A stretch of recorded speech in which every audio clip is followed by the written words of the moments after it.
3M, a billion-dollar company, a household name across America, who made millions on top of millions, selling a product that only costs 85 cents to manufacture.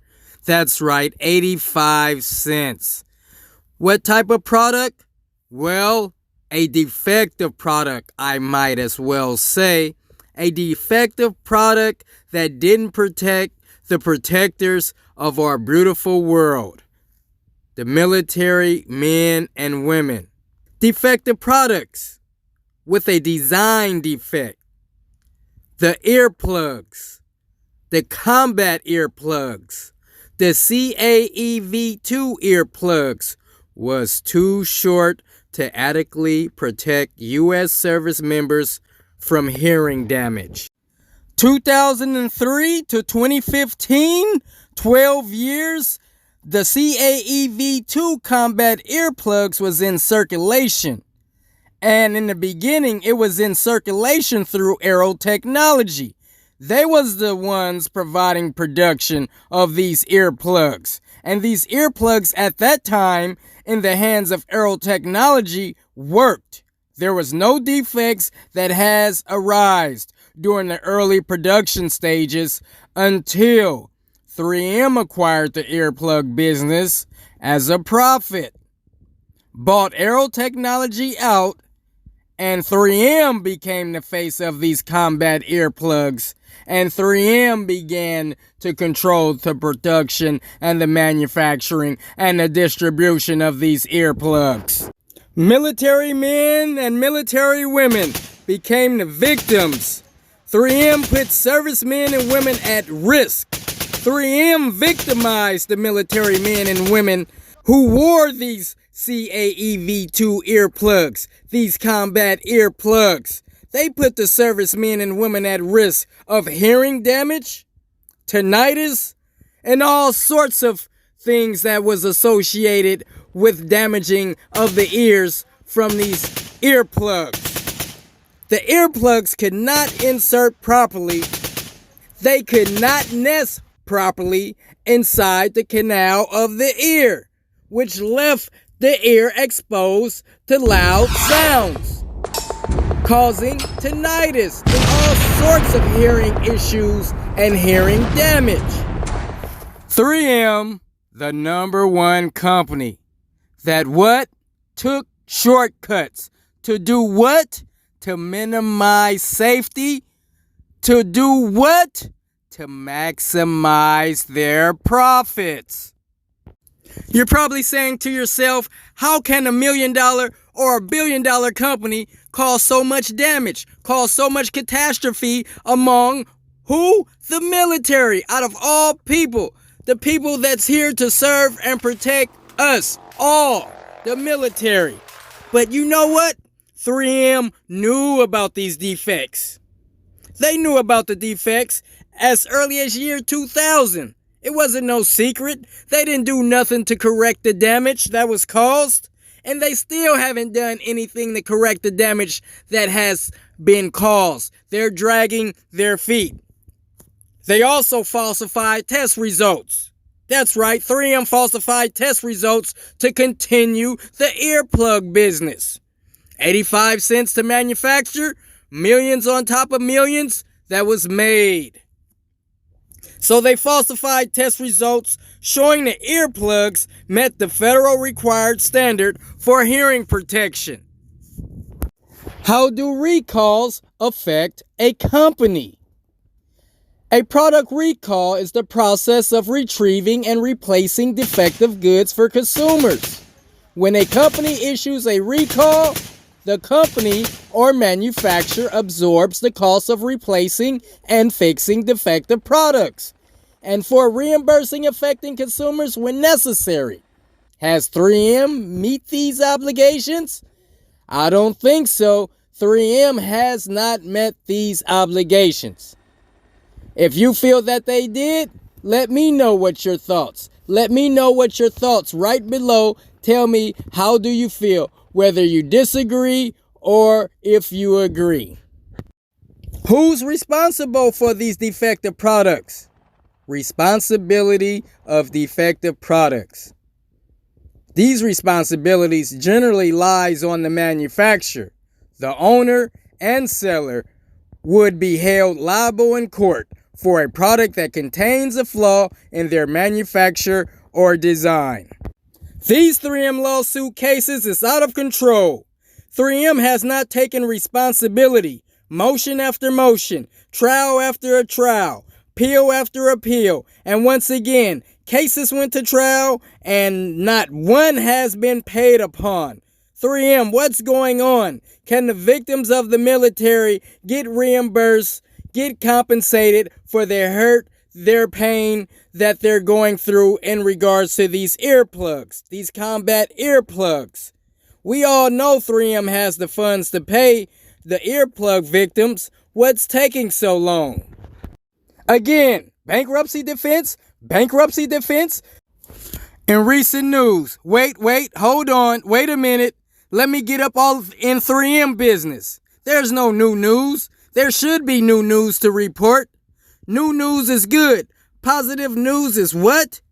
Servicemen is waiting. Servicewomen is waiting. What should they be listening to? What should they be hearing right now at this point? They shouldn't be listening to appeals after appeals, motions after motions, hearing after hearing. But the news which I am hearing, the development of recent events, let me explain.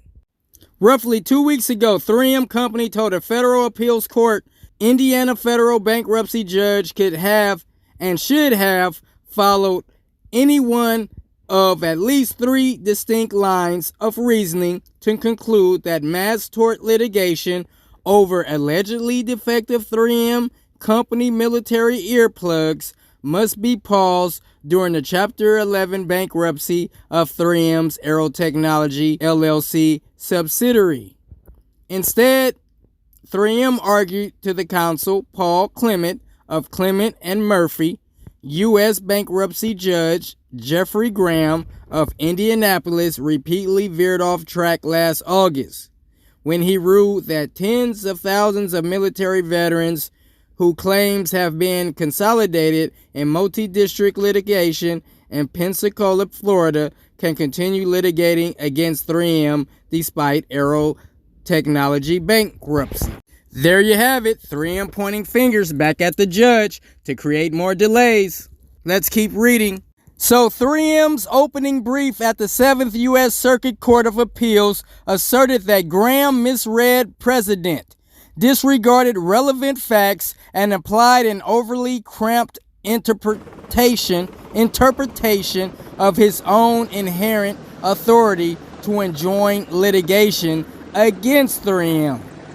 It's now up to the appeals court, 3M said, to correct Graham's mistakes, pause ongoing MDL litigations against 3M, and allow 3M and Aero to use the bankruptcy process to reach a fair resolution of the military veterans' claims. So stay tuned, we're going to see how that falls off. So we have 3M bringing up scenarios in courts about other corporations and other mass tort litigation lawsuits that took place. They want the same precedent that took place over other company claims. They want the same rights. They brought up 3 examples of other corporations that has endorsed mass tort cases. Let's read. 3M reminded the 7th Circuit that the process that many other federal appellate courts have endorsed in mass tort cases that were paused when a subsidiary defendant went into bankruptcy. Many examples 3M cited was W.R. Grace and the company Pfizer, who owned Quickly Corp, Georgia Pacific LLC, and its bankruptcy subsidiary Bestwall LLC, and USA Gymnastics and Purdue Pharma LP, and of course Johnson & Johnson Litigation Management LLC. As you probably recall, the 3rd Circuit is reviewing a New Jersey bankruptcy court decision to state tort claims against J&J because of its LTL's bankruptcy and a minor image of what 3M is actually going through. Same scenario. So see, 3M is trying to use this as a weapon of strategy to use to create more delays. According to the article I'm reading, they say you don't have to be much of a fortune teller to predict that if the 7th Circuit ends up siding with 3M, aligning with other courts that have allowed viable parent companies to escape from crushing mass tort litigations via a subsidiary bankruptcy, the Chapter 11 strategy will become an increasingly attractive play for MDL defendants. Now, the latest 3M earplug lawsuit news comes in as December 23rd, 2022. The MDL judge has imposed a major sanction on 3M, blocking it from pursuing the Aero bankruptcy. Judge Rogers hit 3M with this unprecedented sanction for what she described as 3M's brazen abuse of the litigation process. The sanctions in question. The sanctions prevents 3M from avoiding liability for the earplug claims by shifting blame to Aearospace Technologies, the subsidiary which filed bankruptcy in August. In her lengthy opinion, 3M sanction orders, Judge Rogers blasts 3M for going through 4 years of litigation without ever suggesting that Aero was the real part in interest. Judge Rogers points out that it was only after 3M was unhappy with the outcome of the MDL that it suddenly changed its story and claimed that Aero was actually the party with liability. The sanction imposed by Judge Rogers completely barred 3M for pursuing this argument and imposed sole liability for the earplug claims on 3M. This is a very big deal because it means that the pending appeal in Aero bankruptcy is basically meaningless now. The MDM plaintiffs are now free to go after 3M separately. The only caveat is that 3M will now file an immediate appeal of this new ruling, and the MDL cases will be stayed pending the outcome of that appeal. So more litigations to come.